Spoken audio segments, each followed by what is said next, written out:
In session 70, we're going to take a little bit deeper look at factoring second-degree polynomials. The only thing that's different here in this lesson than what we covered a few lessons ago is that in this particular example here, in our x squared monomial, we now have a number, a coefficient before it.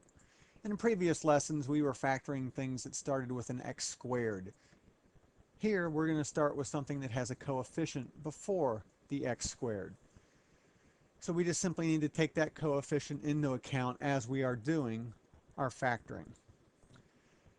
So then if we start off taking a look at our x squared, if we remember, we normally break off in the parentheses for our two binomials. We are trying to create a binomial that we can multiply by another binomial to give us our answer here. We have a 12x squared plus a 7x plus a 1. So let's deal with our x squared first. We're going to have some coefficient before our x. We don't know what that is yet, but I'm going to go ahead and write the x here. X times x is x squared, but what we're after is 12x squared. So what we actually need to do now are think of the different factors of 12. Of course, you have 1, 2, 3, 4, 6, and 12.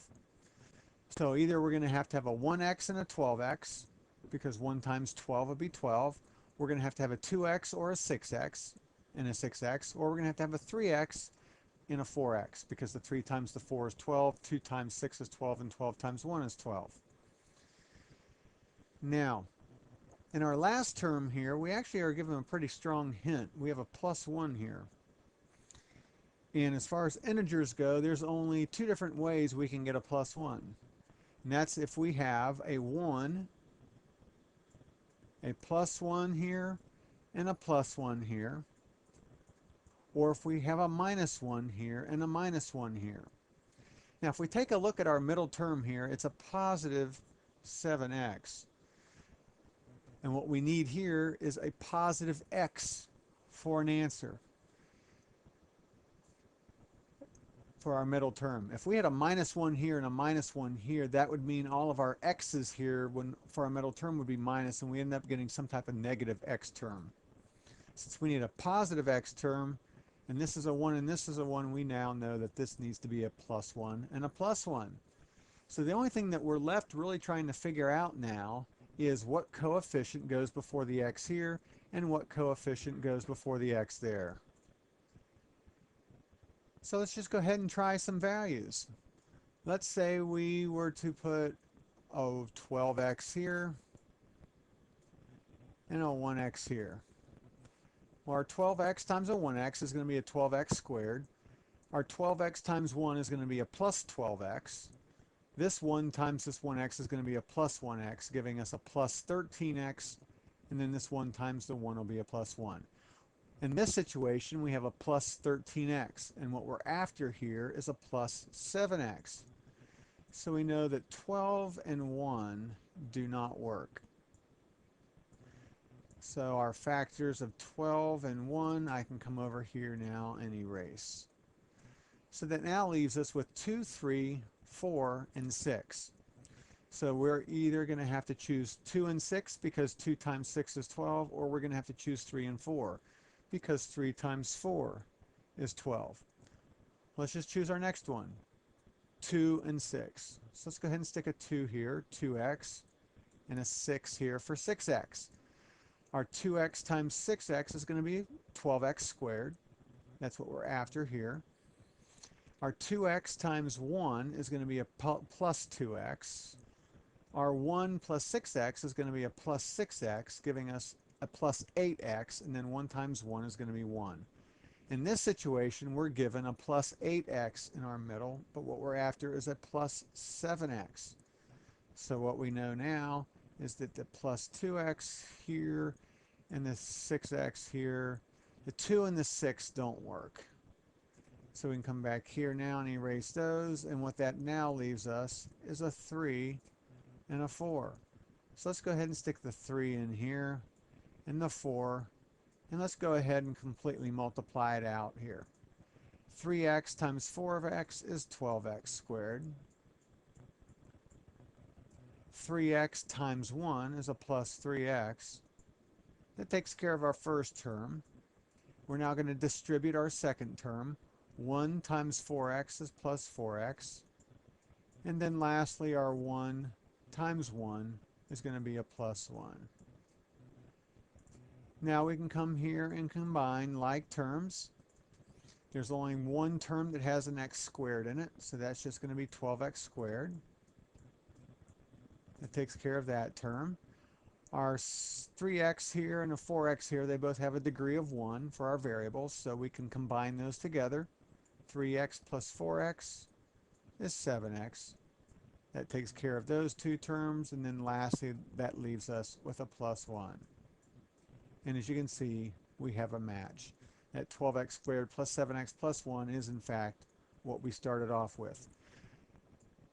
So this factored is 3x plus 1 times 4x plus 1. Let's take a look at one more example here. 5x squared minus 36x plus 7.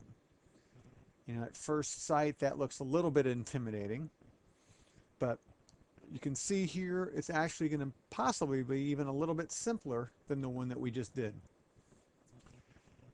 We're going to have two binomial terms here. So we're going to go ahead and stick our parentheses. We're going to have an x here and an x here. The x times the x giving us our x squared, but we need to take care of the coefficient. Well, what are the only two factors of 5? Well, they're 5 and 1. So we know that one of these needs to be a 5x and the other needs to be a 1x. And the 1x is just the same thing as x, so I'm just going to leave the 1 off. 5x times x is going to give us our 5x squared. We now take a look at our constant here, 7. Well, how many different factors does 7 have? It only has 2, 7 and 1. That's going to actually make things pretty simple for us. So what we need to figure out now then is, do we put the 1 over here, or do we put the 1 over here and place the 7 over there? Well, before we move any further though, we really do need to take a look at our middle term. Our middle term is a minus 36x. So if I were to have a plus 1 and a plus 7, we'd have two plus x terms, and that would give us a plus x value somewhere. And we're after a negative x value. But we need our two numbers here to multiply together to give us 7. So what do we need to do here? We need to choose two negatives.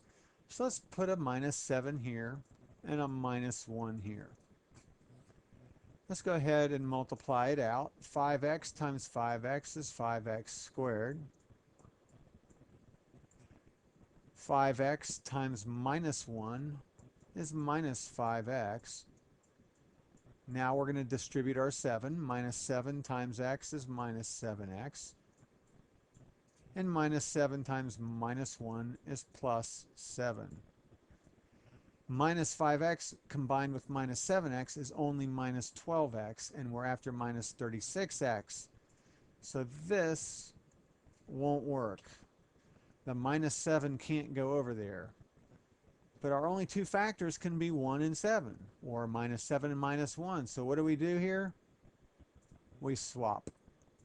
We're going to take our minus 7 off this side and place it over here. And then we're going to take our minus 1 and place it over here.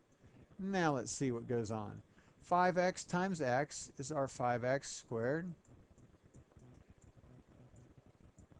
5x times a minus 7 is a minus 35x. That takes care of our first term. Now we're going to distribute our second term. Minus 1 times x is minus 1x. Minus 1 times minus 7 is plus 7. And as we can see here, the minus 35x and the minus 1x is going to be a minus 36x. And that crosses out that part, which leaves us with 5x squared minus 36x plus 7, which matches what we started with. So just remember that when you have that coefficient before your x squared term, you also need to find out factors for it as well and include those in your trial and error.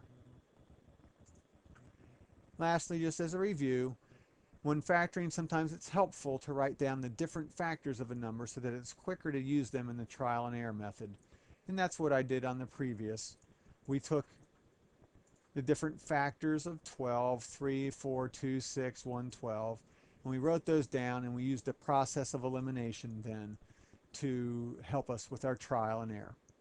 Okay, that finishes up session 70.